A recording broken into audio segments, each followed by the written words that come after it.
નગરપાલિકા અને મહાનગરપાલિકાની ચૂંટણીઓ પૂરી થઈ ગઈ. પ્રમુખો અને મેયરોની નિયુક્તિ પણ થઈ ગઈ. નગરપાલિકાઓમાં મહદઅંશે શાસક પક્ષ ભાજપ જ રહ્યો, તો મહાનગરપાલિકામાં પૂર્ણતઃ રીતે શાસક પક્ષ ભાજપ ફરી એકવાર સત્તારૂઢ થયો. ફરક એટલો પડ્યો કે પદાધિકારીઓ બદલાયા. આ તમામની વચ્ચે પદાધિકારીઓ બદલાતા જે સરકારી પ્રોજેક્ટ છે, કોર્પોરેશનના પ્રોજેક્ટ છે, શું તેનું રંગરૂપ બદલાયું? તેના ભવિષ્ય પર અસર પડશે? આ મુદ્દોને સવાલ એટલા માટે કે રાજકોટના મેયર નેહલભાઈ શુક્લ, યુવા મેયર, અભ્યાસુ વ્યક્તિત્વ, એમને ચાર્જ સંભાળ્યો. તેમને મેયર તરીકેનો ચાર્જ સંભાળતા જ 800 કરોડ રૂપિયાના કામ સ્થગિત કર્યા. આ એ કામ હતા જે અગાઉની ભાજપની જ બોડીએ, ભાજપની સ્ટેન્ડિંગ કમિટીએ મંજૂર કર્યા હતા.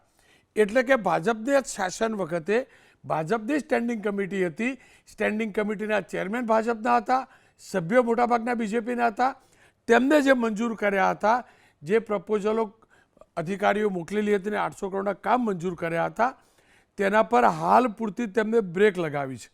એટલું જ નહીં, મેયર નેહલ શુક્લએ સ્પષ્ટ આદેશ આપ્યા છે કે શહેરમાં ચાલતા કામોને લઈ પ્રોગ્રેસ રિપોર્ટ સબમિટ કરવો. ત્રણેય ઝોનના સિટી એન્જિનિયરોને અધિકારીઓ આપેલા પ્રોગ્રેસ રિપોર્ટનો અભ્યાસ કર્યો. જે પ્રોજેક્ટના 20% કરતાં ઓછા કામ થયા હોય અથવા તો 2 કે 5% જ કામો થયા હોય તેવા પ્રોજેક્ટોને હાલ પૂરતા સ્થગિત કરવામાં આવ્યા છે. સાથે જે પ્રોજેક્ટો હજુ શરૂ નથી થયા અને હાલમાં જે પ્રોજેક્ટોની જરૂર નથી તેમને પણ સ્થગિત કરાયા છે. જે સ્થગિત કરાયેલા પ્રોજેક્ટ ચર્ચામાં છે તે પૈકીનો એક છે માધવરાવ સિંધિયા સ્ટેડિયમ, જ્યુબિલી શાક market, working women hostel, animal hostel અને લાઇબ્રેરી. આ કામો અટકાવવામાં આવ્યા છે. તો સિટી એન્જિનિયરોએ આપેલ બાકીના કામોનો રિપોર્ટનો અભ્યાસ કર્યા બાદ એ નક્કી થશે કે કયા કામો આવતા વર્ષે શરૂ કરવા, અને એ મુદ્દે મેયર ખુદ નિર્ણય પણ કરશે. જોકે આ તમામની વચ્ચે ચોક્કસથી ચર્ચા શરૂ થઈ છે કે નેહલભાઈ શુક્લા નવા મેયર પણ પક્ષ એનો એ તો ભૂતકાળની અંદર બીજેપીના જ સત્તાધીશોએ જે નિર્ણયો કર્યા હતા તેમને નવા મેયર બીજેપીના જ છે છતાં તેમને સ્થગિત કેમ કર્યા? તો બીજી તરફ રાજકોટ મહાનગરપાલિકાના સેક્રેટરી પરથી ધવલ જેસડિયાને તાત્કાલિક અસરથી હટાવવામાં આવ્યા છે. તેમના સ્થાને પૂર્વ સેક્રેટરી હરેશ રૂપારેલિયાને ફરીથી નિયુક્ત કરાયા છે. જ્યારે ધવલ જેસડિયાને ડેપ્યુટી સેક્રેટરી તરીકેની જવાબદારી સોંપવામાં આવી છે. નવા મેયર નેહલ શુક્લ અને ધવલ જેસડિયા વચ્ચેની જૂની રાજકીય અદાવત હોવાનું ચર્ચાઈ રહ્યું છે. જ્યારે ધવલ જેસડિયા સેક્રેટરી હતા ત્યારે તેમને સળંગ 3 જનરલ બોર્ડમાં ગેરહાજર રહ્યા બદલ તત્કાલીન કોર્પોરેટર અને હાલના મેયર નેહલ શુક્લને સભ્યપદથી બરતરફ કરવા માટે નોટિસ ફટકારી હતી. ખેર, આ બંને મુદ્દે ચર્ચા કરવી છે. જે પ્રોજેક્ટ હોલ્ડ કરાય છે એ પણ, અને જે સેક્રેટરીની નિયુક્તિવાળો મુદ્દો છે એ પણ. પરંતુ જે પ્રોજેક્ટ હોલ્ડ કરાયા છે તેનું કારણ મેયર નેહલ શુક્લાએ શું કહ્યું છે પહેલાં એ સાંભળી લઈએ. ભાગરૂપે રાજકોટ મ્યુનિસિપલ કોર્પોરેશન દ્વારા પણ આગામી દિવસોમાં કરકસર કરવાનું નક્કી કરેલ છે. આ કરકસરના ભાગરૂપે જે પ્રોજેક્ટ હજી શરૂ નથી થયા અથવા તો બિગિનિંગ સ્ટેજમાં છે, 20% સુધીનું જેનું કામ થયું છે, આવા બધા જ પ્રોજેક્ટને રિવ્યૂ કરવા માટેનો નિર્ણય લીધો છે. અને આ નિર્ણય રિવ્યૂ કરવા માટેનો છે. એક પણ પ્રોજેક્ટ બંધ નથી કરવાના, પરંતુ જેની જરૂરિયાત છે, જે સીધા જ લોક ઉપયોગી પ્રોજેક્ટ છે, એ બધા આ ફાઇનાન્શિયલ યરમાં ચાલુ રહેશે. બાકીના બધા પ્રોજેક્ટ છે નેક્સ્ટ ફાઇનાન્શિયલ યરમાં મૂવ કરવામાં આવશે. રાજકોટનું રાજકારણ બહુ અલગ જ પ્રકારનું છે અને હકીકત છે એ અલગ પ્રકારનું રાજકારણ અનેકવાર વિવાદો સર્જવા પાછળનું કારણ પણ બને છે. મીડિયા અહેવાલો એની સાક્ષી પૂરે છે કે વિવાદ તો શરૂ થયો છે. આ જ મુદ્દે ચર્ચા કરવા માટે રાજકોટના મેયર નેહલભાઈ શુક્લ જોડાયા છે. વશરામભાઈ સાગઠિયા પૂર્વ વિપક્ષના નેતા છે. કરણભાઈ શાહ મેનેજિંગ ટ્રસ્ટી છે. સાત સમાચારના થોડીક વાર પછી જોડાશે. પરંતુ નેહલભાઈ, આપની પાસેથી જાણવું છે, શું કારણ રહ્યું વિકાસલક્ષી પ્રોજેક્ટ હાલ અટકાવવા પાછળનું?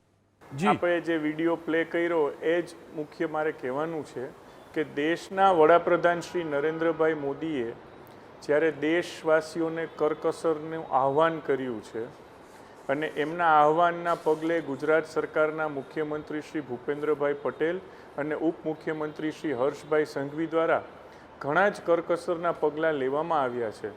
જ્યારે દેશના વડાપ્રધાન આહ્વાન કરતા હોય છે તો જનતા માટે આહ્વાન હોય છે, પરંતુ જે લોકલ ઓથોરિટીઝ છે, લોકલ ચૂંટાયેલી બોડીઝ છે અને સરકારો છે, એમને તો એ આહ્વાનને એક આદેશ તરીકે સ્વીકારીને જે કાંઈ કરકસરના પગલાં લેવાય એ પગલાં લેવાવા જોઈએ.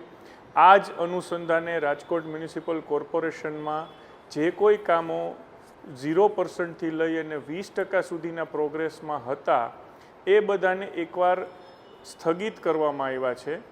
ફરીથી કહું છું, સ્થગિત કરવામાં આવ્યા છે અને એની પ્રાયોરિટી નક્કી કરવામાં આવી છે કે આ વર્ષે કેટલા કામો લઈ શકાશે અને આવતા વર્ષમાં કેટલા કામો શિફ્ટ કરવાના છે. એ મુજબ એ કામોને આગળ વધારવામાં આવશે. પણ નિહલભાઈ જુઓ, જે પ્રોજેક્ટોનું ખાતમુહૂર્ત ખુદ મુખ્યમંત્રીએ કર્યું, ભૂપેન્દ્રભાઈએ જ કર્યું, એ પ્રોજેક્ટો હાલ પૂરતા સ્થગિત કરો છો. આપ કરકસરની વાત કરો છો, સંપૂર્ણ રીતે આવકારદાયક છે, પરંતુ કરકસર અને કંજુસાઈ બંનેમાં તો ફરક હોય. જે જરૂરી છે, સમજી લો કે ફાયર સ્ટેશન, સમજી લો કે જ્યુબિલી શાક માર્કેટ, આ તો જરૂરી છે, સ્ટેડિયમ માની શકાય, પણ જે જરૂરી પ્રોજેક્ટ છે એને સ્થગિત કરશો, એ વિલંબમાં પડશે તો કરકસરની જગ્યાએ આવનારા દિવસે પ્રોજેક્ટ પડતો તો મુકાયો નથી, તો એ પ્રોજેક્ટ મોંઘો પડશે ને.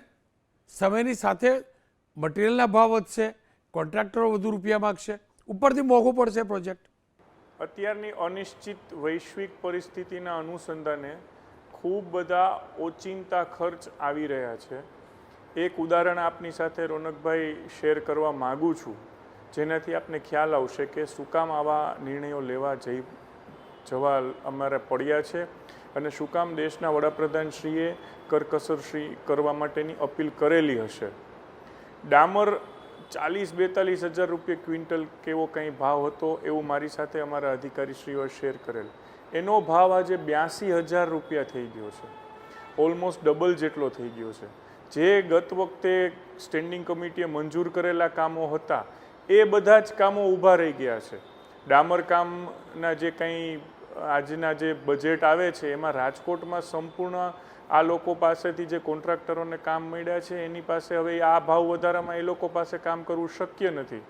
એટલે એ લોકોએ વધારાની ડિમાન્ડ કરી છે આશરે 30 કરોડની. આ એવા ડામર કામો છે કે જેમાં માત્ર રોડમાં ચરેડા જ મારવાના છે, એના આટલા બધા કોસ્ટિંગ આવી રહ્યા છે. આવી અનેક રીતે ભાવ વધારો ઓચિંતો આ વૈશ્વિક યુદ્ધની પરિસ્થિતિને કારણે દરેક અલગ અલગ ફિલ્ડમાં થઈ રહ્યો છે. ત્યારે કરકસર ખૂબ જરૂરી છે. આ કરકસરના ભાગરૂપે તમારે પ્રાયોરિટી નક્કી જ કરવી પડશે કે આ વર્ષે પહેલાં શું કરવું છે. તો જે સીધા જ લોકોને જરૂરી છે એવા બધા જ પ્રોજેક્ટ અમે તુરંત જ બહાલ કરીશું, અને જે સ્વાભાવિક છે કે થોડા એકાદ વર્ષ મોડા ચાલી શકે એવા પ્રોજેક્ટ છે એમને નેક્સ્ટ યર ઉપર શિફ્ટ કરીશું. ને ભાઈ મેયર સાહેબ, શાક માર્કેટ એનું નિર્માણ હોય અને ફાયર સ્ટેશન, એમાં તો ડામર વપરાવાનું નથી. એમાં તો આપણા દેશમાં જ પ્રોડ્યુસ થતો સિમેન્ટ વપરાય, આપણા દેશમાં જ પ્રોડ્યુસ થતું સ્ટીલ વપરાય, આપણા દેશમાં જ પ્રોડ્યુસ થતી ઈંટો વપરાય, આપણા દેશમાં જ પ્રોડ્યુસ થતી રેતી વપરાય, આપણું જ પાણી વપરાય. પણ જો એને સ્થગિત કરશોનો વિલંબ થશે તો બધું મોંઘું તો સમયાંતરે થવાનું જ છે.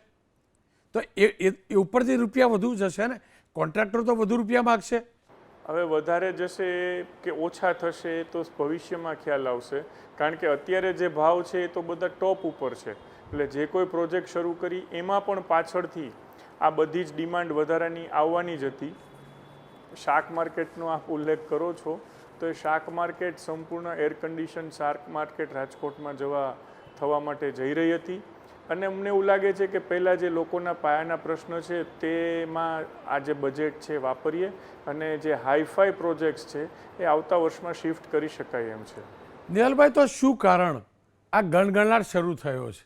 અને પ્રમાણિકતાથી કહું તો મેં મારા રિપોર્ટર થકી ચેક કરાવડાવ્યું તો વિપક્ષ જેવું કોંગ્રેસ વિપક્ષ જેવું રાજકોટમાં તો છે નહીં જાજુ. ગણગણાટ તમારા પક્ષમાં જ વધુ શરૂ થયો છે. ભલે ખુલ્લી ના કહેતા હોય, પણ પત્રકારોને વિગત આપવાવાળા તમારા પક્ષવાળા જ છે. આ પણ હકીકત છે. શું કારણ કંઈક તો ગડબડી છે તમારા પક્ષમાં જ, કંઈક ગડબડી છે. તમે કરકસર કરવા માગો છો અને તમારા પક્ષવાળા બધા એમ કહે કે ભાઈ નિહલભાઈ તો બ્રેક મારી અને જૂનું બધું ભૂસવા માગે.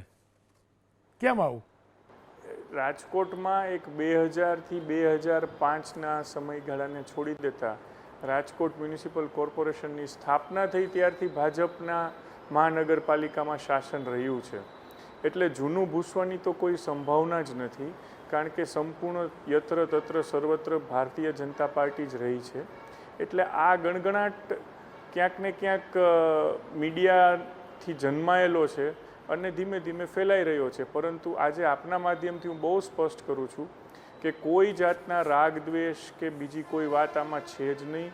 માત્ર ને માત્ર વાસ્તવિકતા, લોકોનું હિત અને સર્વોચ્ચ સ્થાને અમે જે કરવા માગીએ છીએ એ ભારતીય જનતા પાર્ટીના ચૂંટણી ઢંઢેરા મુજબની જે કંઈ અમે કમિટમેન્ટ કર્યા છે એને નજર સમક્ષ રાખીને અને રાજકોટના લોકોનું હિત સંપૂર્ણ સર્વોચ્ચ સ્થાને રાખીને આ નિર્ણયો લઈ રહ્યા છીએ.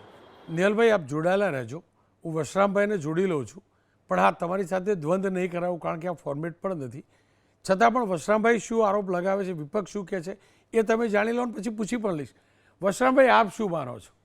જે પ્રકારે નિહલભાઈ કરકસરયુક્ત શાસન આપવાની વાત કરે છે રાજકોટમાં, તો ઉપરથી સારામાં સારું થઈ જશે. રૂપિયા બચશે, કોર્પોરેશન સદ્ધર થશે, ખોટા રૂપિયાનો વેડફાટ નહીં થાય, જરૂરીવાળા જ કામ થશે. રોહનભાઈ, નિહલભાઈ એક સારા વ્યક્તિ છે, નો ડાઉટ. બુદ્ધિજીવી છે, ભણેલા ગણેલા છે.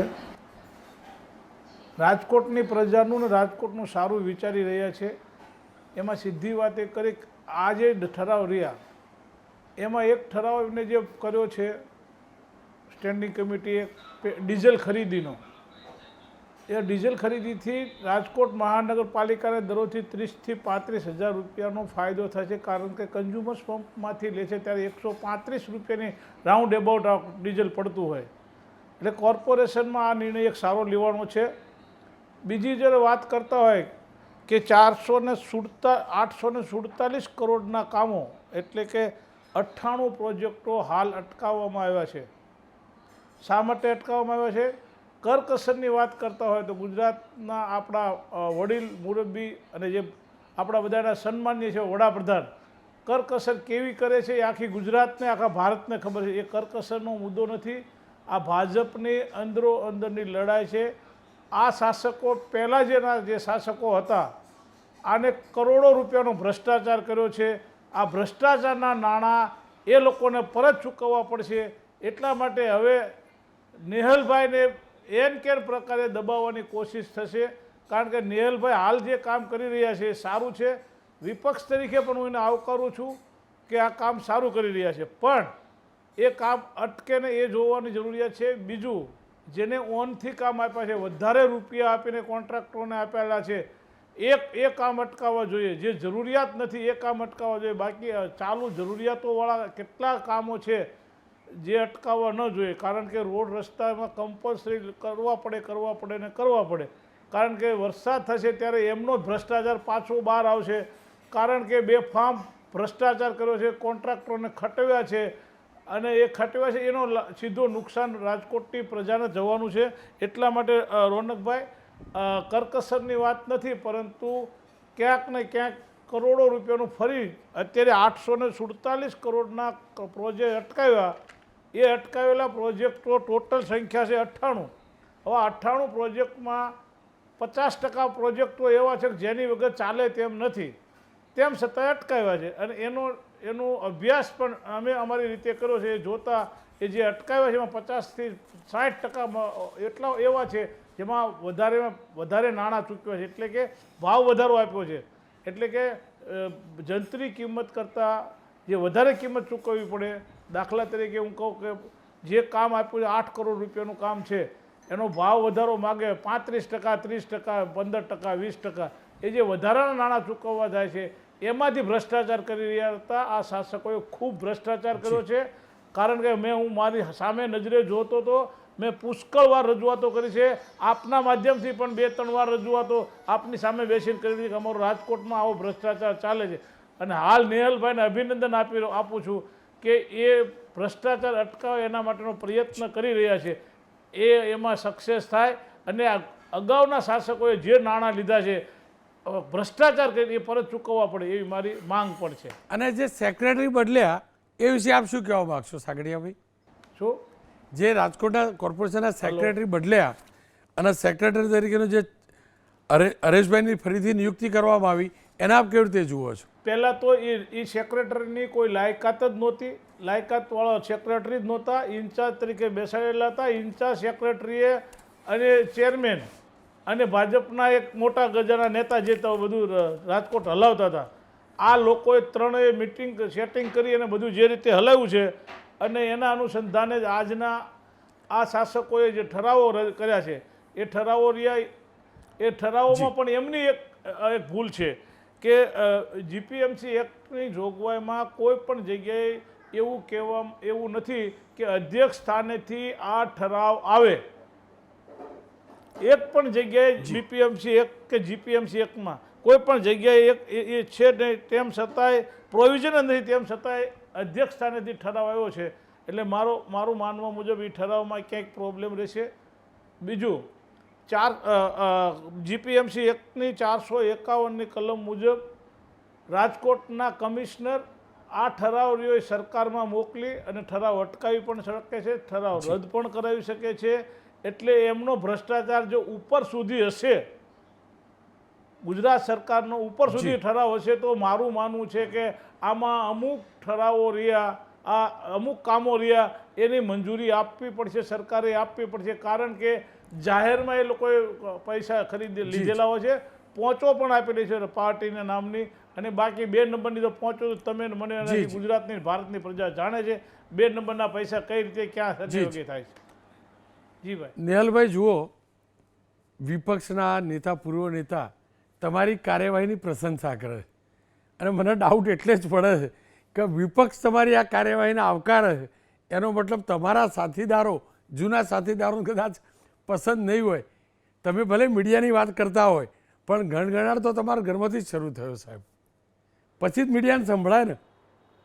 ક્યાંક થોડીક આગ લાગે, તણખો થાય તો દેખાય ને, વગર થાય તણખો થોડો દેખાય. જી જી રોનકભાઈ, આગ લાગી છે પણ એ આગ તાપણા માટેની હતી અને આપે કંઈક એ આગને અલગ સ્વરૂપ આપ્યું, એમ મારો મીડિયાના સંદર્ભમાં કહેવાનો અર્થ છે. વશરામભાઈ તો વખાણ કરી રહ્યા છે એટલે સ્વાભાવિક છે કે ક્યાંક ને ક્યાંક અમે જે પગલાં લઈ રહ્યા છીએ વિપક્ષને પણ સ્વીકારવું પડે છે કે આજના સમયની આ જરૂરિયાત છે. બાકી તો પોલિટિકલાઇઝ સ્પીચ દેવાની એમની ફરજ છે ને એમણે પૂર્ણ કરી છે. અને ચૂંટણી પ્રચારમાં પણ અત્યારે એમણે જે મુદ્દાઓ જોરશોરથી આક્ષેપો કર્યા એ બધા જ આક્ષેપો એ કરી ચૂક્યા છે ને એના ઉપર જ જનતાએ પોતાનો ચુકાદો આપ્યો છે. પણ નેહલભાઈ જુઓ, તમે સેક્રેટરી બદલ્યા એને પણ એમને આવકાર્યું. પણ નેહલભાઈ એક બીજી વાત, જે કોન્ટ્રાક્ટરોનું કમિટમેન્ટ જુઓ, દોણી સંતાડવાળી વાત નથી. તમે કદાચ ખુલ્લી જ નહીં બોલી શકો, સાગડિયાભાઈ પણ માપનું બોલ્યા, પણ આ હકીકત છે. સિસ્ટમ છે. કોન્ટ્રાક્ટરો ચૂંટણી ફંડ પણ આપે, ટકાવારી ફિક્સ છે. હું તો જેન્યુન ચેકથી આપો, રોકડા નહીં. આ બધું છે જ, તમારે ત્યાંની બધે છે. અને તમે કહો તો હું પ્રૂવ કરીને આપો ગમે ત્યારે, તારીખો સાથે જુઓ તો મળી જાય. હવે એ બધાનું શું થશે એ પણ તો વિવાદ કરશે કે ભાઈ અમે તો વ્યવહાર કરેલો. ચલો પાર્ટી ભૂલી જાઓ, પણ ક્યાંક અધિકારી જોડે કોકને કરેલો હોય, ચલો એ બી ભૂલી જાઓ. પણ એ કોન્ટ્રાક્ટરોએ રો મટીરિયલ માટે ઓર્ડર આપેલા હશે, એમને પ્લાનિંગ કર્યું હશે, એ તો બિચારા ભેરવાઈ ગયા ને. એમને તો પ્લાન કર્યો ને સાહેબ, વેપારનો પ્લાન તો હોય ને, એમનું શું? રોનકભાઈ, ફરીથી એકવાર ધ્યાને મૂકું કે આ પ્રોજેક્ટ રિવ્યૂ માટે લીધા છે અને આમાંથી જે કરકસરના ભાગરૂપે અત્યંત જરૂરી હશે એવા પ્રોજેક્ટને ચાલુ જ રાખવામાં આવશે. કરકસરના ભાગરૂપે જે પ્રોજેક્ટ હશે એને આવતા વર્ષમાં શિફ્ટ કરવામાં આવશે. બાકી જે જરૂરી પ્રોજેક્ટ છે એ બધા જ બહાલ કરીશું અને નેક્સ્ટ સ્ટેન્ડિંગમાં કે વધીને એના પછીની સ્ટેન્ડિંગમાં એટલે કે ટૂંક સમયમાં એ બહાલ અમારા સભ્યો દ્વારા કરવામાં આવશે જ. નેહલભાઈ આપનો પણ આભાર, સાગડિયાભાઈ આપનો પણ આભાર. હવે જાણવો છે તટસ્થ મત. કહેવાય છે કે રાજનીતિમાં દેખાય છે તેવું હોતું નથી અને હોય છે તેવું દેખાતું નથી, પરંતુ પત્રકાર એને પરખતા ચોક્કસથી હોય છે. સાંજ સમાચારના મેનેજિંગ તંત્રી કરણભાઈ શાહ મારી સાથે જોડાયા છે. કરણભાઈ, મારે આ જાણવું ને સમજવું છે ખરેખર છે શું રાજકોટ કોર્પોરેશનમાં?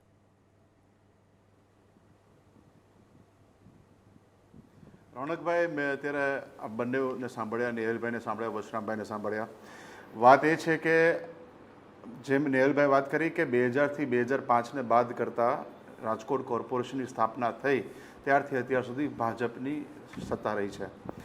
રાજકોટમાં જો જનસંઘ અને ભાજપનો પાયો નાખવાની વાત કરીએ તો એમાંના જે પાયાના પથ્થર છે તેમાંના એક છે સ્વર્ગીય ચિમનભાઈ શુક્લા અને તેમના પુત્ર એટલે નેહલભાઈ શુક્લા, જેને મને લાગે છે કે ગુજરાતમાં જે બે જ લોકો હતા જેની ટિકિટ છેલ્લી ઘડીએ બદલાણી, તેમાંના એક હતા નેહલભાઈ શુક્લા અને એક કદાચ જૈનિકભાઈ વકીલ. તો તેમની એક સંગઠનમાં યુવા મોરચાથી લઈ ત્યારબાદ સૌરાષ્ટ્ર યુનિવર્સિટીના સિન્ડિકેટ સભ્ય તરીકે અને પછી આ એમની બીજી ટર્મ છે કોર્પોરેટર તરીકેના સક્રિય કોર્પોરેશનના રાજકારણની. હવે વાત કરીએ કે હાલ જે અત્યારે વિકાસ કાર્યોના બ્રેક લાગી ગયા છે કે નહીં. 10 દિવસ થયા છે, નવી બોડી આવી છે, મેયર તરીકે તેમને પદગ્રહણ ને બધા બાકી બધાએ કર્યા. હજી તો રાજકોટમાં કમિશનર પણ નથી આવ્યા. અત્યારે ઇન્ચાર્જ કમિશનર તરીકે ડીડીઓને ચાર્જ સોંપાયો છે, તેઓ કાલથી આવશે. તેની પહેલાં જે પહેલી સ્ટેન્ડિંગ કમિટી હતી તેમાં જ અમુક જે કાર્યો જે તમે વાત કરી તેના ઉપર તેઓ રિવ્યૂમાં લીધા હતા, તેને બ્રેક માર્યા હતા. નેહલભાઈની એક વાત કરું તો ગયા ટર્મમાં, ચૂંટણી પહેલાંની ટર્મમાં તેઓ એક સ્ટેન્ડિંગ કમિટીના સભ્ય હતા, ત્યારે સૌથી વધુ પ્રશ્નો તેઓ પૂછતા અને સ્ટેન્ડિંગમાં જેટલા પણ એજન્ડા હોય તે અભ્યાસ કરીને આવતા અને તે પૂછતા. વ્યક્તિગત આરોપ ક્યારેય નથી લાગ્યા એના સ્ટેન્ડિંગ કમિટીના ચેરમેન વચ્ચે, પણ વિચારિક મતભેદો તો ઘણા બધા હતા જ, તે આપણે સૌ જાણીએ છીએ. હવે અત્યારે એક ખાસ વાત એ થઈ છે કે તેમને સ્ટેન્ડિંગ કમિટીના સભ્યોની વાત હોય તો તેમને કહ્યું છે કે સૌ કોઈ અભ્યાસ કરીને આવે અને સૌ કોઈને પ્રશ્ન કરવાની પણ એક જવાબદારી સોંપી છે. એટલે હું માનું છું કે વધુ એક પારદર્શિતા લાવવાનો તેઓ પ્રયાસ કરે છે.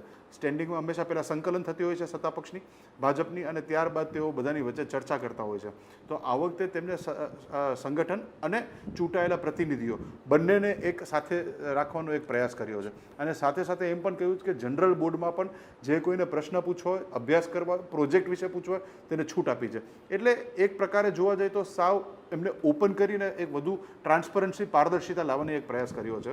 અને આ જેટલા પણ આપણે વાત કરી, જે એનિમલ હોસ્ટેલની વાત છે, જુબેલી શાક માર્કેટ જે કદાચ 28-29 કરોડની જે જુબેલી શાક માર્કેટ બનવાની હતી, વર્કિંગ વુમન હોસ્ટેલની જે તમે વાત કરી રહ્યા છો, આગલી જે ટર્મના જે પદાધિકારીઓ અને કમિશનર તેમનું એક તરીકેનું એક મહત્ત્વનો પ્રોજેક્ટ ગણાતો હતો, તો કદાચ 40-45 કરોડની તો ખાલી આ વર્કિંગ વુમેન હોસ્ટેલની વાત હતી. તો નેહલભાઈ પણ અત્યારે બધાને કહી રહ્યા છે ને એક મેસેજ દઈ રહ્યા છે કે જે જમીની સ્તરના જે કાર્યો છે તેને હાથમાં લેવા જોઈએ, જે પાયાના કાર્યો છે હાથમાં લેવા જોઈએ. તો સૌથી પહેલાં જ્યારે પદ ગ્રહણ કર્યું ત્યારબાદ નાગરિક જે સિવિક સેન્ટર્સ હોય તેની મુલાકાત લીધી. તેમને અહીંયા જે સાંઢિયો પુલ છે જેની અત્યારે રાજકોટના લોકો સૌથી વધુ રાહ જોઈ રહ્યા છે કે ક્યારે ખુલ્લો મુકાશે. રેડી થઈ ગયેલો છે પણ તોય છતાં હજી ખુલ્લો નથી મુકાયો, તેના પ્રશ્ન રાજકોટના લોકોમાં છે. આ જ પ્રશ્ન મેં જ્યારે તેમને પૂછ્યો હતો, તેઓ શનિવારે સાંજ સમાચારની મુલાકાત આવ્યા ત્યારે તેમણે કીધું કે આપણે જસ્ટ થોડુંક જ કાર્ય બાકી છે, સ્ટોર્મ વોટરથી લઈને એ થઈ ગયું છે ને આજ આપણે સપ્તાહમાં કદાચ. કરણભાઈ, વાત એ છે, તો હું માનું છું કે જે જમીની સ્તરના કાર્યો છે તેને લઈને. પણ કરણભાઈ, વાત એ છે, વર્કિંગ વુમેન હોસ્ટેલ જરૂરી છે ને? શું તમને લાગે છે કે જો સરકાર કહેશે 4 ઉદ્ઘાટન છે તો એની પાછળ ખર્ચો નહીં થાય ને એમનો રિબિન કપાશે? એ નહીં થતું. આ હકીકત કહું છું. એની અંદર લાખો રૂપિયા ખર્ચાશે એટલે કરકસર નહીં.